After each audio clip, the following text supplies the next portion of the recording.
Bobby here. Check it out. As you can see, it's a double neck guitar. It says Gibson, but it's not. It's a Gibson.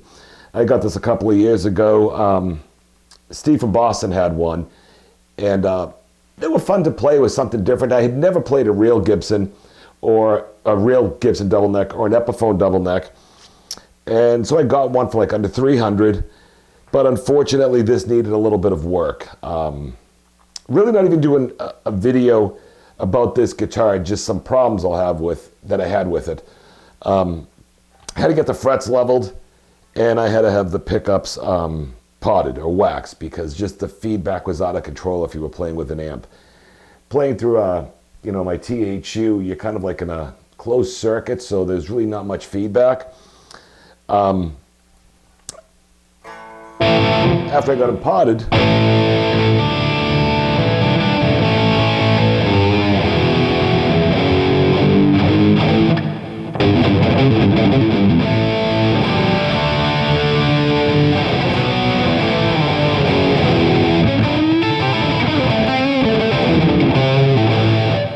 see, that's the bridge. Excuse me, the neck. This is the bridge.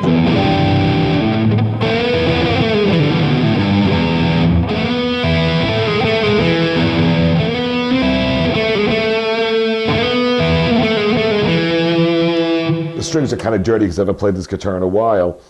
But the biggest problem I was having with this guitar was it was neck heavy. And if you stood up and played, or even kind of sitting down, it was almost like you're holding the guitar and then trying to play it, and it made it kind of hard. So I did a couple of things. The strap button is right behind here. So when I put it on, it was just going down. So I tried a couple of different things. I had moved the strap button inside the horn. That really didn't help. And so I looked online, and I seen people moving the strap buttons around, but it just wasn't balancing out for me. So then I got those kind of sticky weights that you would put on for tires, like on a rim, to balance out the tires. And I put about 3 pounds of them on all over the back. And it kind of worked, but the guitar just became really heavy at that point. Maybe I put 4 pounds of those metal weights on there, and they stuck. And I was like, oh, this is just ridiculous. So I took them off, and so I started looking around, and I saw this. It's like a metal rod. I'll have some pictures so you can see it a little bit better. It's called a Rick Dingus neck extender. I got it off of Reverb. It was like $25. It comes with a strap button. So now it kind of balances it out. And I started remembering when I was younger, a lot of guys had like BC Rich Warlock basses. And I remember every time, if they weren't holding the neck, the guitar would just literally drop down. And I remember on some of those Kramer Spectre basses that had those tiny little bodies, I remember watching some guys playing sometimes, and every time they take their hands off the fretboard, the guitar would sink. And I'm not sure if all of them would do that, maybe just depending on the wood they had on the body, but evidently between the headstock and the tuners, it was probably too heavy.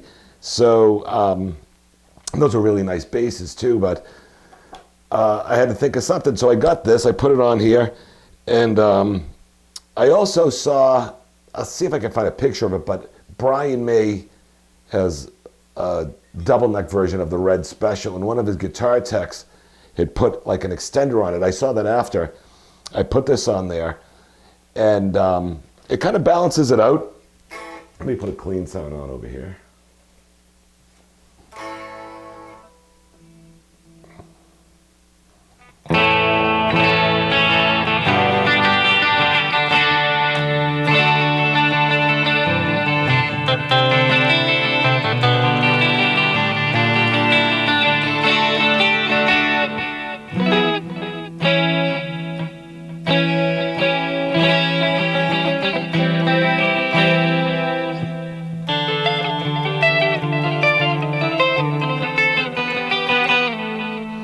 Don't worry, I'm not going to play Stairway to Heaven.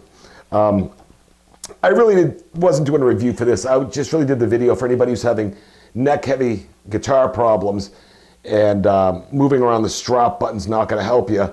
So I got this. It was like $25. I believe it was a Rick Dingus neck extender. If I could find the link, I'll put it on there. And I believe they come in like aluminum, kind of like a black, and then almost like a brass too. Pretty easy to put on. I mean, it's just 2 screws, and one has an actual, like, you know, you put it in and you can slide it back and forth. So what I did was, when I put it on that part where you can slide, I took a clamp and then I would go back and forth to see where the best balance would be. And then once I had it, I just screwed in the other part, so the second screw. And for now, like, as you can see, it just kind of goes pretty straight.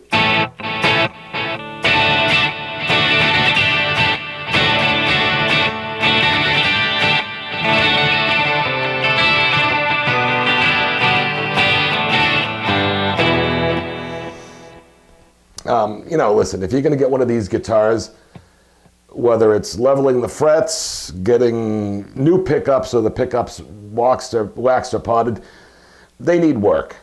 If you're handy, then you can kind of mess around with them, and you've got something pretty decent for the price. I mean, obviously, if you're going to get an Epiphone, which is like $900, or a Gibson, you're going to have a pretty good guitar with right out of the box. You don't have to do anything to.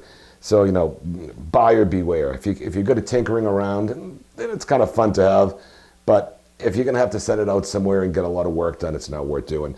But really, I just wanted to do this video just to show this little neck extender. So, like, with no hands, it stays right there.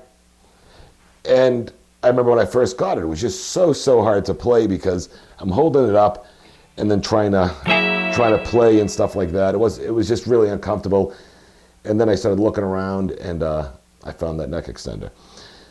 So just a short video here. I wanted to put this out just so everybody could see it. And if anybody's having problems with this, you could probably make your own if you're handy. If you even got like a piece of metal, drilled some holes, and just kind of roughed out the edges. It has a strap button right here.